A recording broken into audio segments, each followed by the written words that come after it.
नमस्कार दोस्तों। विश्व के नक्शे पर अपनी मजबूत पहचान बनाने के लिए भारत ने कूटनीति के साथ साथ बिग कैट डिप्लोमेसी स्टार्ट की है। क्या है बिग कैट डिप्लोमेसी और क्या है भारत का सॉफ्ट पावर्स? ये जो बिग कैट डिप्लोमेसी है, इसके तहत जो विश्व स्तर पर जो 7 कैट्स की प्रजातियां पाई जाती है उसको संरक्षित करने के लिए भारत ने एक प्लेटफॉर्म तैयार किया है। इस प्लेटफॉर्म का नाम है इंटरनेशनल बिग कैट अलायंस। इसके तहत भारत न केवल वैश्विक पटल पर जागरूकता बढ़ाएगा बल्कि तकनीकी और कैपेबिलिटी बिल्डिंग करने के लिए फंड भी प्रोवाइड्स करेगा। तो भारत की जो बिग कैट डिप्लोमेसी है क्या, इसके बारे में जानते हैं। उसके पहले समझते हैं इंटरनेशनल बिग कैट अलायंस के बारे में। दुनिया भर की जो कैट प्रजातियां हैं, जैसे कि लेपर्ड्स हो गया, स्नो लेपर्ड्स हो गया, जगुआर हो गया, प्यूमा हो गया, चीता हो गया, फिर लायंस हो गया, फिर टाइगर्स हो गए। ये सब कैट की प्रजातियां हैं। कैट की 7 प्रजातियां हैं। इसको संरक्षित करने के लिए भारत सरकार के द्वारा बनाया गया है International Big Cat Alliance. Bharat सरकार के जो पर्यावरण मंत्री है भूपेंद्र यादव, उनके द्वारा कहा गया है कि जो इसका हेड क्वार्टर्स होगा वो भी इंडिया में होगा। इसका हेड क्वार्टर होगा इंडिया में।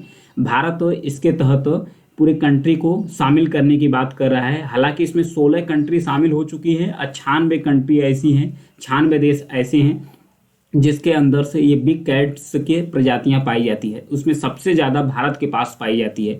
इन 7 बिग कैट्स में से 5 भारत के अंदर मिलती है। हालांकि जो प्यूमा और जगुआर है, ये 2 प्रजातियां भारत में नहीं मिलती है, बाकी सारी प्रजातियां मिलती हैं। इवन जो लायंस होता है, यानी कि जो शेर है, वो केवल भारत में ही मिलती है।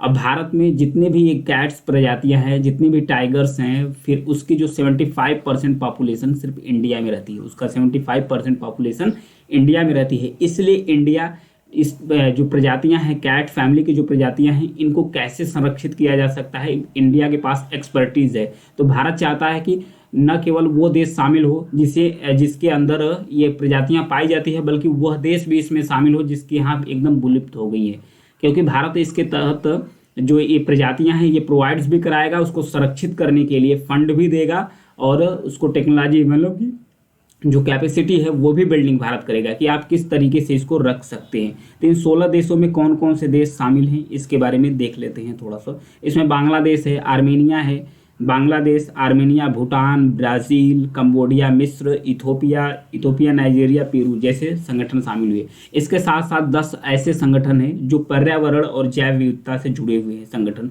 ये भी इससे जुड़ चुके हैं, ये भी दिलचस्पी दिखाए हैं। और उसके साथ जो स्विट्जरलैंड में जो इंटरनेशनल यूनियन ऑफ कंजर्वेशन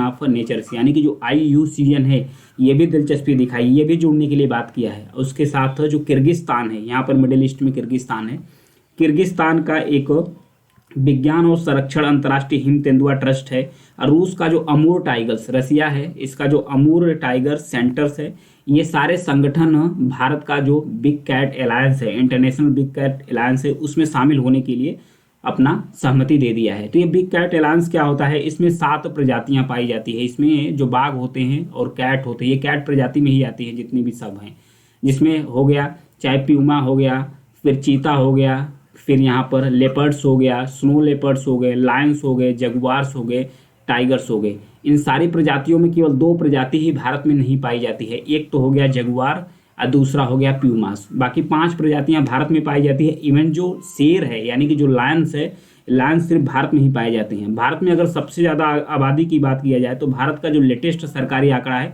उसके अनुसार 3167, ध्यान रखिएगा, 3167 जो टाइगर्स की आबादी है वो इंडिया में बढ़ गई है। अभी लेटेस्ट कितनी हो गई है, 3167 हो गई है। वही तेंदुओं की अगर संख्या की बात किया जाए तो 13,874 है। तेंदुओं की संख्या 13,874 है। अगर शेर की आबादी यानी कि जो लायन है, इसकी आबादी की बात किया जाए तो 800 के करीब है, 800 के करीब है। इतना किसी भी देश में नहीं है जितना प्रजातियां इसमें पाया जाता है।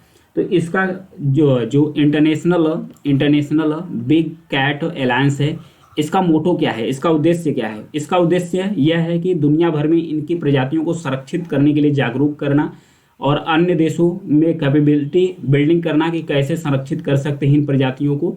और जिन देशों में विलुप्त हो चुके हैं उन्हें सहायता देना, फंड देना, कैपेबिलिटी बिल्डिंग करना, इन सब सारे काम किया जाएगा। किसके द्वारा? भारत के द्वारा किया जाएगा।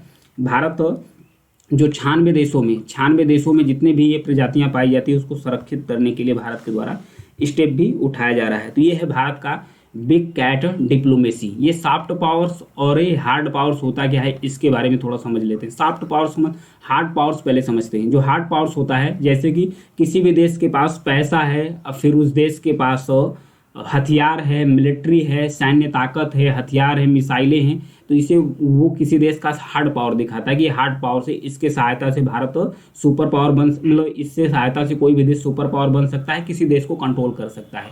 सॉफ्ट पावर्स क्या होता है? सॉफ्ट पावर्स ये होता है कि किसी देश से अगर आप अच्छा रिश्ता चाहते हैं, अगर चाहते हैं कि आपका देश, कोई भी देश आपकी बातें माने, तो सॉफ्ट पावर्स मतलब कोई कुछ ऐसी चीज़, अनोखी चीज़ आप उसे गिफ्ट कर सकते हैं, उससे आपके देश से उसका रिश्ता बन सकता है, वो आपकी बात भी मान सकता है, आपका सम्मान भी कर सकता है, उसे कहते हैं सॉफ्ट पावर। तो ये भारत की जो बिग कैट डिप्लोमेसी है, इसके तहत भारत अपने सॉफ्ट पावर्स को बढ़ाना शुरू कर दिया है। तो ये था बिग कैट्स अलायंस के बारे में, जो इंडिया का इनिशिएटिव है। Thank you.